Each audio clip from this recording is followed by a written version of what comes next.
Popular shopping center, 200 stores, food court, movie theater, 5,000 daily visitors. Families shopping, teenagers hanging out, elderly walking for exercise. Normal American retail experience. Above ground, everything was typical, legitimate, safe, public space, community gathering place. But 200 feet beneath parking garage was military fortress, 5-story underground bunker, excavated over 3 years, professional engineering, reinforced concrete, steel supports, ventilation systems, power generation, water supply, everything needed for permanent underground operation. Cartel had spent $100 million building infrastructure directly beneath family shopping destination. Perfect cover, ultimate concealment, unprecedented boldness. Each level served specific purpose. Strategic organization, military efficiency. Level 1, vehicle maintenance, armored cars, weapons trucks, escape vehicles. Mechanics worked constantly, maintaining fleet, preparing for violence. Level 2, drug storage, climate-controlled rooms, 50 tons capacity, cocaine, methamphetamine, heroin, fentanyl, organized systematically, ready for distribution. Level 3, weapons armory, rocket launchers, grenades, machine guns, assault rifles, thousands of weapons, millions of rounds. Military-grade equipment, enough to wage war. Level 4, living quarters, 150 cartel soldiers, bunks, kitchen, recreation, medical facility. They lived underground, never leaving, permanent garrison, ready for anything. Level 5, command center, communications equipment, surveillance systems, war room, leadership offices, strategic planning, operational coordination, the brain of entire operation, controlling cartel activities across Southwest, all from beneath shopping mall, where families bought clothes and ate lunch.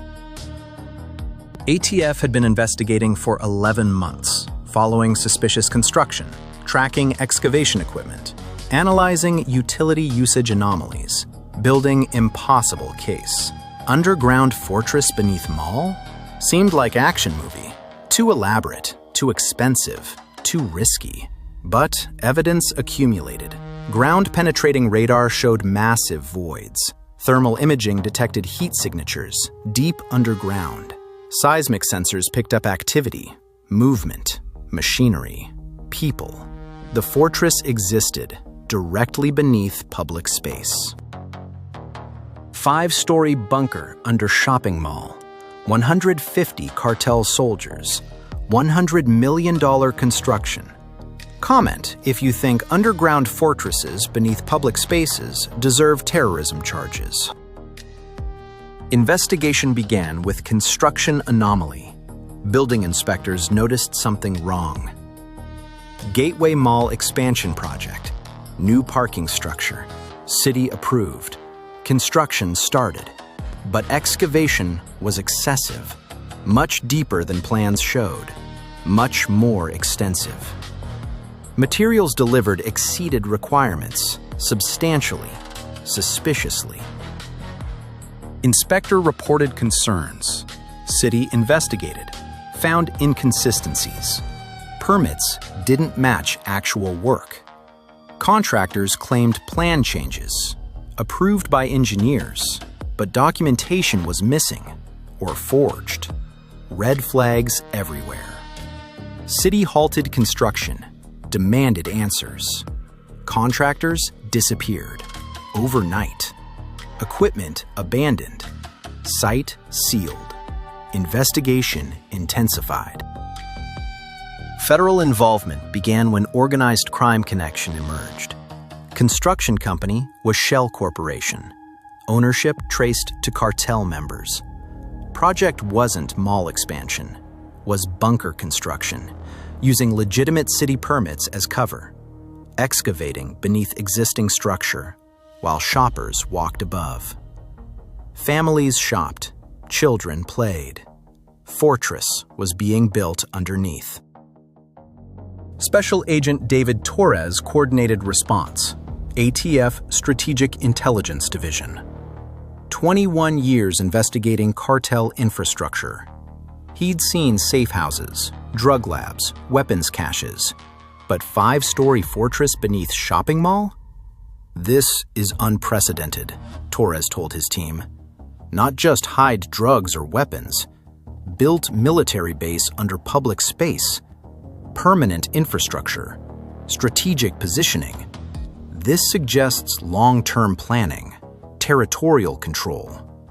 This requires maximum federal response, military cooperation, complete destruction. Hit like if you believe all large construction projects need federal monitoring. Technology revealed complete structure. Advanced ground-penetrating radar mapped every level, every room, every tunnel. Engineering was sophisticated, professional grade, not amateur digging. Structural engineers, mining experts, military construction specialists. Cartel hired best, paid millions, created masterpiece. Underground fortress worthy of nation-state, not criminal organization. Structural analysis raised concerns. Bunker was directly beneath mall foundation. Compromised structural integrity. Building could collapse. Any day, any moment. 5,000 daily visitors at risk. Shopping above while foundation was undermined. Danger was immediate, urgent, terrifying. Evacuation was discussed, but would alert cartel, trigger violence. Different approach needed. Intelligence from cartel defector confirmed worst fears. They called it La Fortaleza, the fortress. Built over 3 years, cost $100 million. Holds 50 tons drugs, thousands of weapons. 150 soldiers live there permanently, never leave. Trained, armed, ready to fight. They planned last stand location if war came, if government attacked. Fortress was where they'd make final defense, beneath families, using mall as shield. That information changed everything. This wasn't just infrastructure, was strategic military installation, designed for warfare, positioned beneath civilians, using public as human shields. Terrorism considerations applied, enhanced charges, maximum penalties, death penalty for leadership. Planning required military expertise. Army Corps of Engineers assessed structural risks. Explosive ordnance teams planned bunker breach. Special operations forces prepared for armed resistance.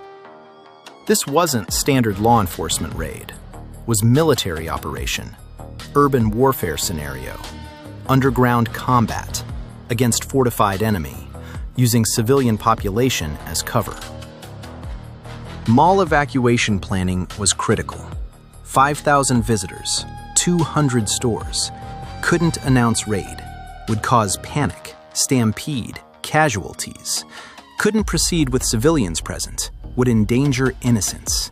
Solution was coordinated deception. Fire alarm. Building evacuation. Standard procedure. Nobody panics.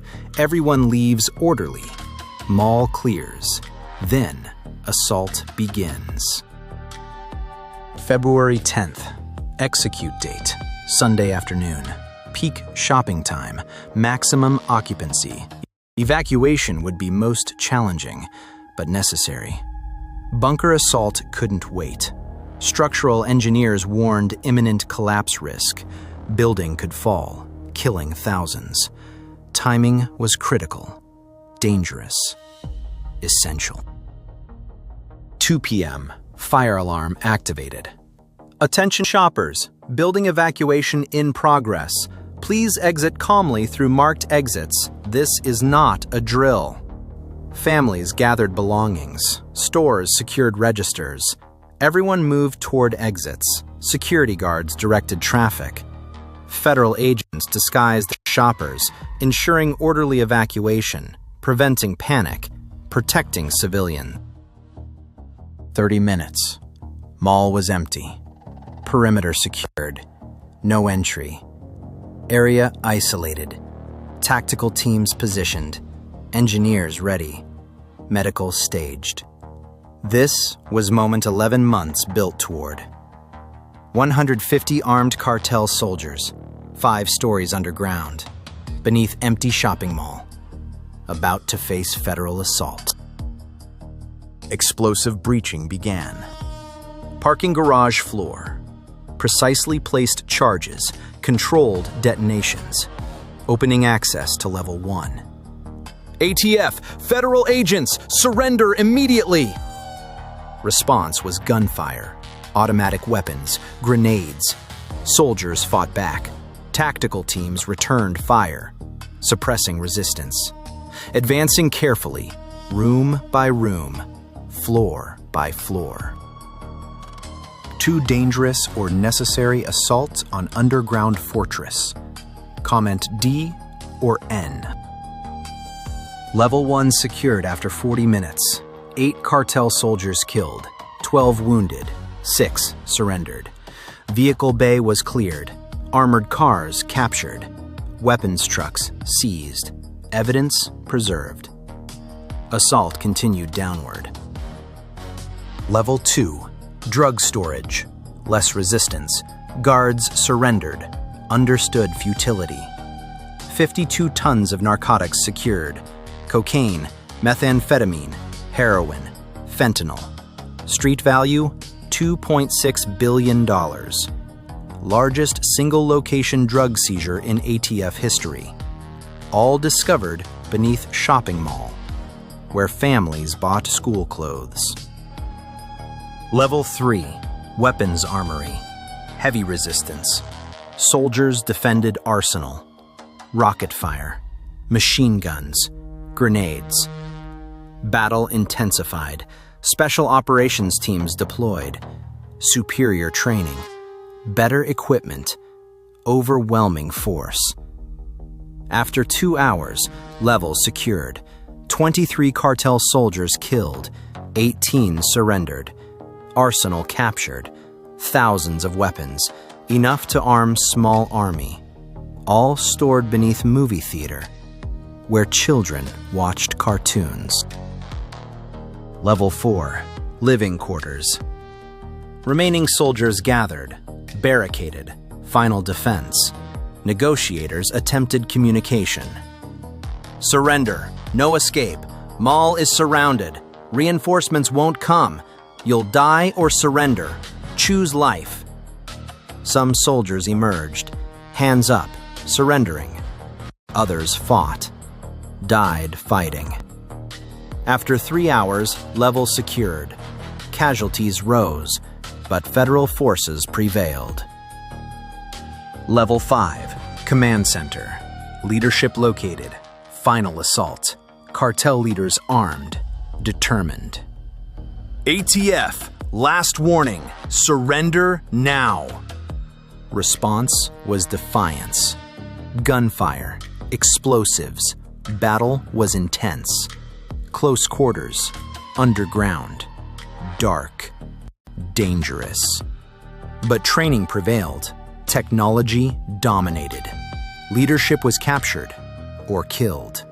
Resistance ended. Total battle, 6 hours. Longest underground assault in federal law enforcement history. Cartel casualties, 73 killed, 89 captured. Federal casualties, 4 agents wounded, none killed. Superior training, better equipment, overwhelming force, perfect execution, complete victory. Which is worse? A. Building bunker under mall. B. Using civilians as shields. C. Both equal? Evidence seized was staggering. 52 tons of drugs, thousands of weapons, communications equipment, financial records, strategic planning documents. Everything documented, preserved, photographed. The fortress that cost $100 million became largest evidence collection in ATF history. Structural engineers assessed damage. Battle compromised some supports. But mall foundation was stable. Repairs possible. Building salvageable. But psychological damage was permanent. Who would shop knowing cartel fortress existed beneath? Mall closed permanently. Too contaminated. Too associated with violence. Building was demolished 6 months later. Federal prosecutors filed charges in Western District of Texas. Evidence overwhelming. Physical fortress. Captured soldiers. Leadership testimony. Financial records. Engineering documents. Defense was impossible. Defendants built military base beneath shopping mall. Used civilians as shields. Planned warfare in public space. Terrorism charges applied. Enhanced penalties. Death penalty for leadership. Trials emphasized civilian endangerment. Defendants built fortress beneath families, used shopping mall as shield, stored weapons under movie theater, kept drugs beneath food court. When federal agents attacked, they fought back, knowing civilians could return, not caring about innocence. This is terrorism, demands death penalty. Lead cartel member received death sentence. Carlos Mendez, age 47. Ordered fortress construction, supervised operations, commanded soldiers. His use of civilians as shields earned capital punishment. Others received life without parole. Soldiers got 30 to 50 years. Everyone imprisoned. Organization destroyed. If you believe building fortresses beneath public spaces deserves death penalty, type SWAT power. The 150 captured soldiers faced varying prosecution. Some were hardened fighters, career criminals, willing participants, received harsh sentences. Others were low-level, forced recruitment, coerced participation, received lighter sentences. Justice considered context, individual circumstances, but accountability was absolute. Mall site was cleared. Bunker was filled with concrete. Every level, every room, every tunnel, pumped full, solidified, made permanent tomb. Memorial installed above, recognizing danger that existed, warning about cartel boldness, ensuring history remembered. Legislative action followed. Enhanced construction oversight. Federal monitoring of deep excavation. Mandatory permits for underground work. Background checks on construction companies. The systemic failures allowing bunker construction were addressed comprehensively. El Paso implemented changes. Random inspections of large projects. Geologic surveys required. Underground scanning mandatory. Future fortresses would be detected, prevented, destroyed before completion, before endangerment. Technology improvements implemented. Advanced ground-penetrating radar deployed citywide. Regular scanning, continuous monitoring. Any large underground void detected immediately. Investigated thoroughly. Prevented absolutely. Intelligence from seized documents led to additional operations. Identified other potential bunker sites, suppliers, engineers, financiers. Follow-up investigations continued for years, dozens of additional arrests. Fortress destruction was beginning, not ending. Mendez sits on death row. His fortress that endangered thousands earned death penalty. 100 million spent, 52 tons stored, 150 soldiers garrisoned, 6-hour battle fought. His terrorism beneath shopping mall sealed his fate. Execution awaits. Justice for every family who shopped above his fortress. Unknowing, endangered, betrayed. Operation Underground Commerce proved that public space violations bring maximum punishment. Fortresses can be found. Technology reveals everything. When ATF targets civilian endangerment, outcome is certain. Death penalty, complete destruction, public protection. This is what happens when cartels build beneath shopping malls. This is what ATF achieves, protecting public spaces. This is why using civilians as shields brings death penalty. You can excavate 5 stories. You can spend 100 million. You can garrison 150 soldiers. You can think civilians protect you. They condemn you. Federal response is enhanced, not deterred. Terrorism charges apply. Death penalty follows. Always. 32 in the morning, a convoy of unmarked vehicles rolled silently through the rural darkness of Grand Forks, North Dakota. No headlights, no sirens, only the low hum of engines and the faint crackle of encrypted radio transmissions cutting through the cold prairie air. Federal agents from the FBI, alongside personnel from military intelligence units, had spent months preparing for this moment. Their target was not a traditional criminal hideout or a known terror cell. It was a sprawling agricultural facility, a corn processing plant, purchased just 3 years earlier by a Chinese-owned company. On paper, everything appeared legitimate. Business licenses were filed. Permits were obtained. Local officials had welcomed the investment. But beneath that veneer of normalcy, something far more dangerous was taking root. And on this night, the United States government decided it was time to dig it out. The operation that unfolded in the pre-dawn hours would expose one of the most audacious foreign intelligence operations ever conducted on American soil. A network of operatives embedded within a commercial enterprise, operating less than 12 miles from one of the most sensitive military installations in the country.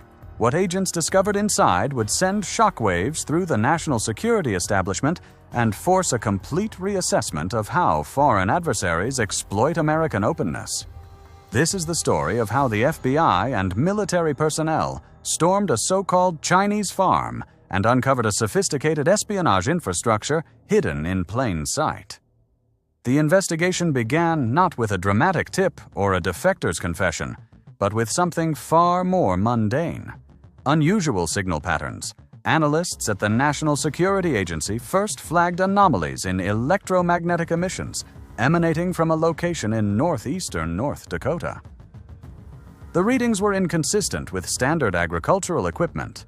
Frequencies that should not exist near grain silos and processing facilities were being detected at odd hours, particularly during windows that coincided with sensitive military operations at Grand Forks Air Force Base. That base is home to some of the most advanced drone and satellite operations in the United States military arsenal.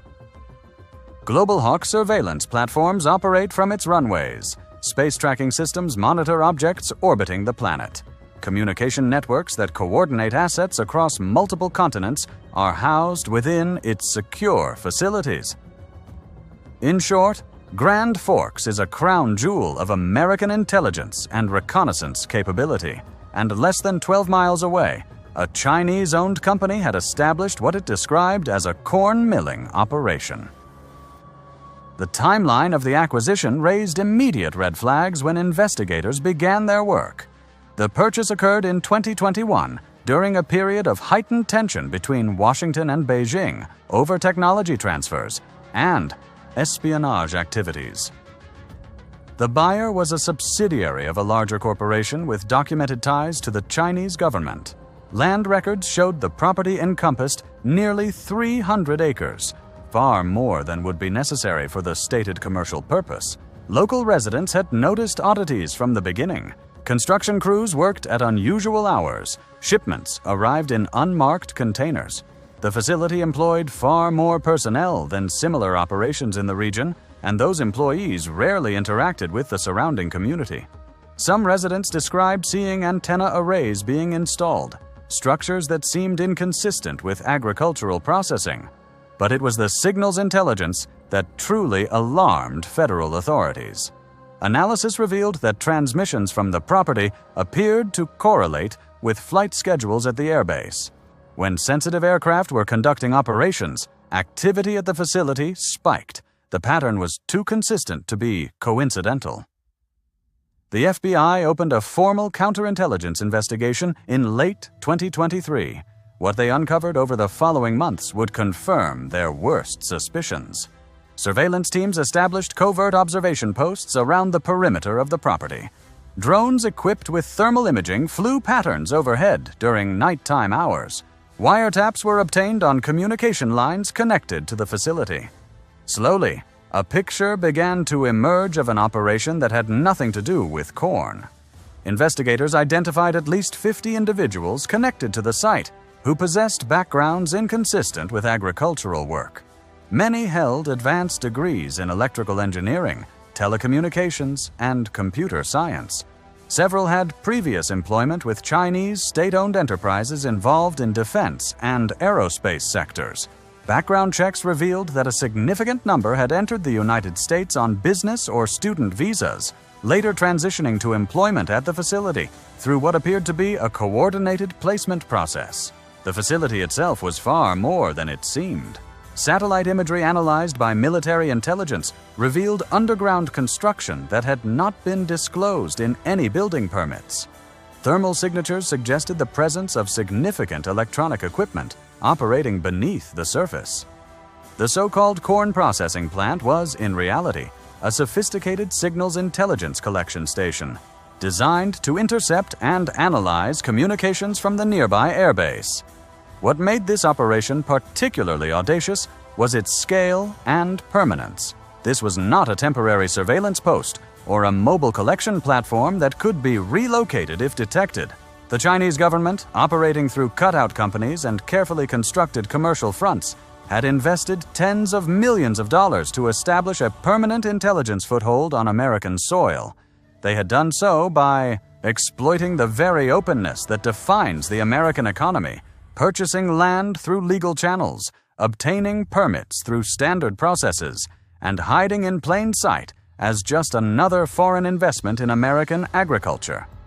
The decision to move from investigation to action came after intelligence analysts determined that the facility was actively collecting information on drone flight patterns and satellite communication protocols. The potential damage to national security was assessed as severe and ongoing. Every day the operation continued. Sensitive information was potentially being transmitted to Beijing. Planning for the raid involved unprecedented coordination between civilian and military authorities. The FBI would lead the operation, but personnel from Air Force Office of Special Investigations and elements of military intelligence would participate. The proximity to an active military installation meant that any operation had to be carefully choreographed to avoid interference with base security protocols. On the night of the raid, more than 200 federal agents and military personnel assembled at staging areas throughout the region. Helicopters were positioned for aerial surveillance and rapid response. Communication jamming equipment was ready to prevent the facility from transmitting warnings or destroying evidence remotely. Every approach route was mapped. Every contingency was planned. At 4:32 in the morning, the operation commenced. The first wave of agents breached the main gate simultaneously with teams entering through secondary access points along the perimeter. The element of surprise was complete. Security personnel at the facility were overwhelmed within seconds. Commands in English echoed across the compound as agents swept through buildings, securing occupants and seizing electronic equipment. What they found inside exceeded even their worst projections. Beneath the main processing structure, agents discovered a reinforced underground chamber that had been completely invisible from the surface. Inside were rows of sophisticated electronic equipment, signal interception systems capable of capturing transmissions across multiple frequency bands. Analysis would later confirm that these systems were specifically configured to monitor communications emanating from Grand Forks Air Force Base. The chamber also contained data storage systems holding terabytes of intercepted information. Preliminary review revealed flight logs, communication intercepts, and detailed technical specifications of surveillance platforms operating from the base. The intelligence value of this material was incalculable. It represented years of patient collection, a comprehensive picture of American reconnaissance capabilities in the region. Adjacent to the main collection center, agents found what could only be described as an operations room. Workstations were arranged before large display screens. Maps of the air base and surrounding military facilities covered the walls. Documents in Mandarin detailed collection priorities and reporting protocols. This was not an improvised operation. It was a professional intelligence station, staffed and equipped to function indefinitely. Personnel at the facility attempted various responses as agents moved through the complex. Some tried to flee through emergency exits, only to find those routes already secured. Others attempted to destroy equipment and documents, smashing hard drives and burning papers. A few barricaded themselves in secure rooms, requiring tactical teams to force entry. Throughout the operation, agents maintained discipline and control, ensuring that evidence was preserved and individuals were detained without serious injury. By dawn, the facility was fully secured. 53 individuals were in federal custody. Trucks loaded with seized equipment and documents lined the access roads. The scope of the seizure was staggering. Intelligence analysts estimated it would take months to fully catalog and assess the material recovered. The legal process that followed moved with unusual speed, reflecting the severity of the national security implications. Federal prosecutors filed charges under the Espionage Act, alleging that the individuals detained had engaged in conspiracy to gather and transmit defense information to a foreign government. Additional charges included violations of the Foreign Agents Registration Act and various immigration fraud statutes related to the deceptive means used to place operatives at the facility. Investigators traced the financial architecture supporting the operation through a maze of shell companies spanning multiple countries. Funds had flowed from accounts in Hong Kong through intermediaries in Singapore and the Cayman Islands before arriving in the United States as seemingly legitimate business investment. The complexity of the financial structure demonstrated the resources and expertise that had been devoted to concealing the operation's true purpose. The diplomatic implications were immediate and severe.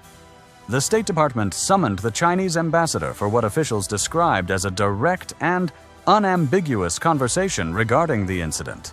Beijing initially denied any government involvement, characterizing the facility as a private commercial enterprise and the arrests as politically motivated harassment. This denial was met with skepticism in Washington, where officials pointed to the documented ties between the operating company and Chinese state entities. The discovery forced a comprehensive review of foreign land purchases near sensitive military installations across the country. Congressional committees demanded briefings. Legislation was introduced to enhance screening of agricultural land acquisitions by foreign entities. The Committee on Foreign Investment in the United States announced new protocols for evaluating purchases within designated distances of military facilities. For the intelligence community, the case represented both a success and a sobering warning. The operation had been detected and dismantled. 50 individuals who had been actively working against American interests were now in custody. Vast quantities of intelligence material had been recovered, providing invaluable insight into Chinese collection priorities and methods. but the operation had also functioned for years before detection. The facility had been established, staffed, and operated while passing every standard review and inspection. The Chinese government had demonstrated the patience and resources to invest in long-term intelligence infrastructure on American soil, exploiting the fundamental openness of American society and commerce. Military officials emphasized that the proximity of the facility to Grand Forks Air Force Base was not coincidental. The base hosts capabilities that are central to American global surveillance and reconnaissance. Understanding the flight patterns, communication protocols, and technical specifications of systems operating from that installation would provide significant advantage to any adversary. The potential compromise represented by years of collection was assessed as substantial, though the full extent of damage may never be publicly known. The individuals detained face decades in federal prison if convicted. Prosecutors have indicated they will seek maximum sentences, sending a clear message about the consequences of espionage activities on American soil. Legal proceedings are expected to extend over multiple years, with some defendants potentially offered reduced sentences in exchange for cooperation that could expose additional networks. For residents of Grand Forks and the surrounding region, the revelation that a foreign intelligence operation had been functioning in their community prompted a range of reactions. Some expressed anger at the audacity of the operation. Others questioned how such an obvious threat could have been missed for so long. Many simply felt unsettled by the realization that the global competition between nations had arrived quite literally in their backyard. Federal officials were clear in their public statements following the operation. This case was not an isolated incident. It represented a pattern of behavior by the Chinese government to embed collection capabilities within American society through commercial and academic cover. Similar investigations are ongoing in other locations. Additional actions should be anticipated. The message to Beijing was equally direct. The United States possesses the capability and the will to detect and dismantle foreign intelligence operations regardless of how they are disguised. Commercial fronts, legal purchases, and patient construction do not provide immunity. When national security is threatened, the response will be decisive. What unfolded in North Dakota on that cold morning was more than a successful raid. It was a demonstration that the traditional boundaries between commercial activity and national security have dissolved. Foreign adversaries study American systems with the same care that American businesses study foreign markets. They exploit openness as a vulnerability. They rely on assumptions that legitimate appearances equal legitimate purposes. This case shattered those assumptions. It proved that vigilance must extend beyond traditional security perimeters into the realm of commerce, land use, and investment. It demonstrated that threats do not always arrive with obvious warning signs. Sometimes they arrive with business licenses and building permits, settling quietly into the landscape while conducting operations that undermine the very nation that welcomed them. The corn that never grew on that North Dakota property was meant to be a cover story, a simple explanation for a complex and hostile operation. What federal agents harvested instead was evidence of one of the most ambitious espionage efforts ever attempted on American soil. And as investigators continue to process the material seized that morning, one conclusion has become unavoidable. This was not the first such operation. It will not be the last. The only question...